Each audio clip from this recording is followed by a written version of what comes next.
सौभाग्यशाली तोता। খুব बहुत সুন্দর समय একটা पहले की बात है। কাহিনী।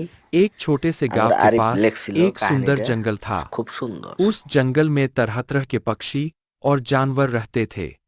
उन्हीं पक्षियों में एक अनोखा तोता भी रहता था, जिसका नाम चिरकू था।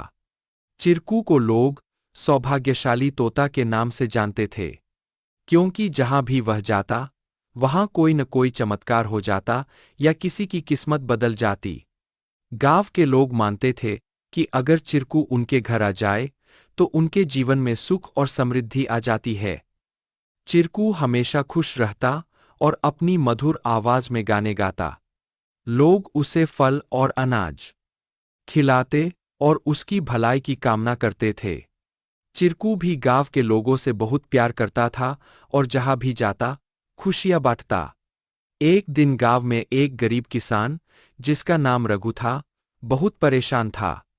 उसकी फसलें बर्बाद हो गई थीं और उसके पास खाने को भी कुछ नहीं था। वह दिन रात मेहनत करता, लेकिन किस्मत उसका साथ नहीं दे रही थी। एक दिन रघु ने गांव के लोगों से चिरकू के बारे में सुना और सोचा कि शायद यह सौभाग्यशाली तोता उसकी भी मदद कर सकता है।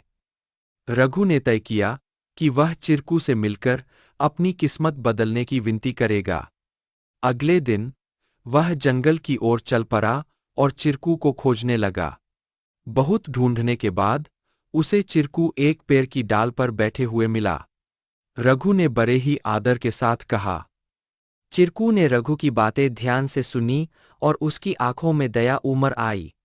चिरकू ने अपनी चोंच में एक छोटी सी चमकती हुई पत्ती उठाई और रघु को देते हुए कहा, यह जादुई पत्ती है।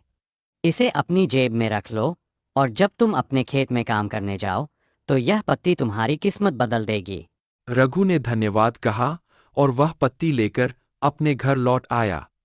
अगले दिन वह अपने खेत में काम करने के लिए गया। जैसे ही उसने खेत में जुताई शुरू की, अचानक से बारिश होने लगी। उसकी सूखी जमीन हरी भरी हो गई और थोड़े ही समय में उसकी फसलें लहलहा उठीं। रघु की मेहनत सफल हुई और उसकी किस्मत सच में बदल गई। अब रघु के पास भरपूर अनाज था और वह फिर से खुशहाल जीवन जीने लगा। उसने गांव के लोगों को चिरकू की बुद्धिमानी और उसके द्वारा दी गई जादुई पत्ती के बारे में बताया। सभी लोग चिरकू की प्रशंसा करने लगे और उसे और भी अधिक प्यार देने लगे। लेकिन चिरकू ने रघु को एक बात कही थी।